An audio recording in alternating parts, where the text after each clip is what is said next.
We have always been amazed when we see an enclosure set up naturalistically with thriving plant life.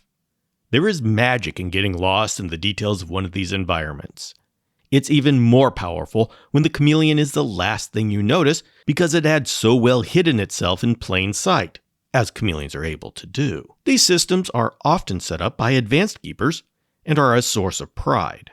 The good news is that this is changing. More and more keepers are enjoying setting up naturalistic systems. The enclosures, the equipment, the education is now readily available. But perhaps more importantly, we've come to the community growth stage where it's time for the general community to embrace naturalistic design. Each reptile community goes through a certain progression. We start trying to keep the reptiles alive long term. Once the community can achieve that success, the advanced keepers have moved on to breeding. Once the community can reliably breed the reptiles, we start the business arm where people breed as a side job or even a main job. We in the chameleon community have successfully gone through all those stages.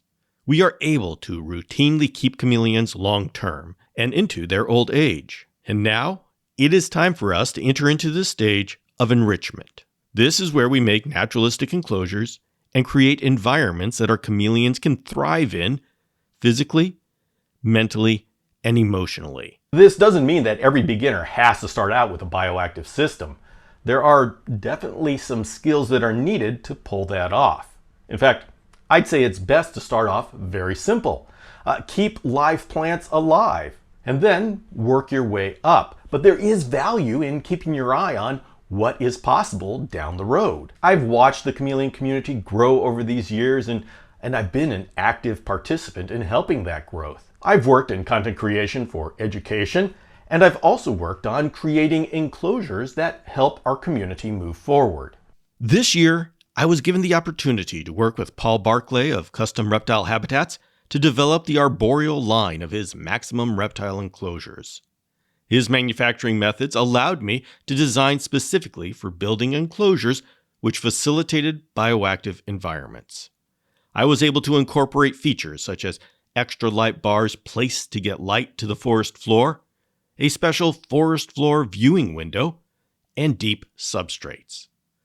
Another aspect I enjoyed was the ability to have a cabinet and cubby-type shelves as options so that these enclosures would look like furniture in our homes. I have been having the time of my life building out these environments and have been creating the largest dairy cow isopods I have ever seen.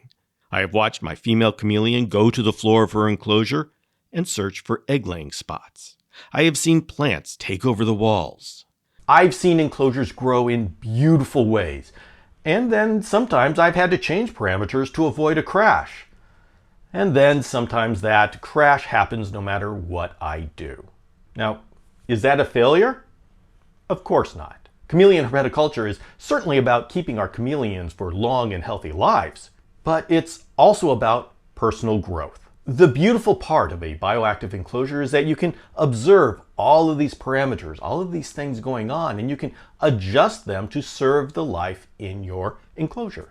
Every plant that dies or pests that get wildly out of control is a learning moment for how nature works. Every time the substrate gets saturated with water, or there's a fungus outbreak, or your isopods die for whatever reason, you are learning how to keep your little earth healthy. Yes, we enjoy having these little slices of nature in our home, but more than that, we are learning how to keep these little slices of nature healthy. This is part of our chameleon community growth.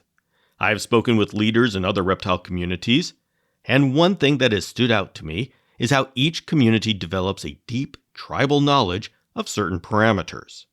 We in the chameleon community have an above-average understanding of things like UVB and supplementation. We are pioneers in arboreal hydration. When you live in these discussions day in, day out, you can easily forget that they are quite advanced and breaking new ground. One aspect that we in the chameleon community are just starting to develop that tribal knowledge on is bioactive environments and dealing with soil. And for good reason. For decades, our focus has been in the trees. It is only by coming to the point where we are now that it's time to add soil to our experience. Other communities have been working with bioactive much longer than we have, and that's okay. We now have a reason. Our sense of environment has expanded to where it's time to add that to our experience. We can learn from them, and we'll put our own chameleon spin to it.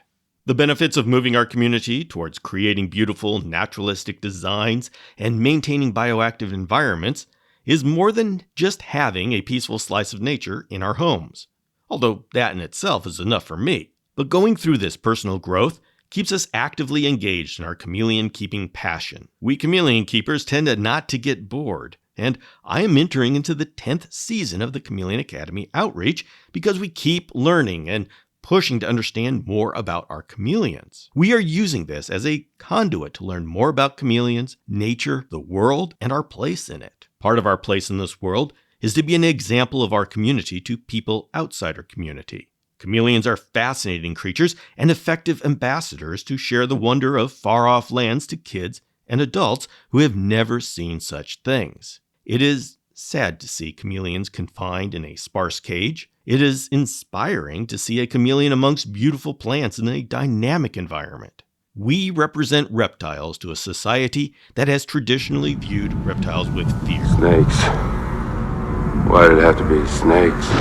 How we present ourselves and our husbandry to visitors to our home and on social media affects how reptiles and reptile keepers are viewed by the general populace. So what can you do? When you are starting out, concentrate on learning basic chameleon husbandry. I encourage filling your cage with live plants. Live plants are a challenge for some people, but that is a worthwhile challenge to take on. Your chameleon's environment should actually be very good for the most common houseplants. Once you have basic chameleon husbandry down, you can start looking ahead and adding other elements. The path you take will be up to what you enjoy, but know that there are a whole lot of exciting things ahead for you to choose from. If you are ready to explore the bioactive level of herpetoculture, then check out the high-end arboreal enclosures. There's a link in the description. These were designed by me specifically so we chameleon people can explore this next level of chameleon herpetoculture. And sales of these enclosures goes to help this Chameleon Academy outreach that you are watching right now. If you have any questions, leave them in the comments below. And I encourage you to join the weekly Chameleon Academy email newsletter. This is where I engage in a different chameleon topic each week. And I encourage you to reply and share your experiences. This is all interactive. And with that, this is Bill Strand signing off. Go and be excellent to each other, and I'll see you next time.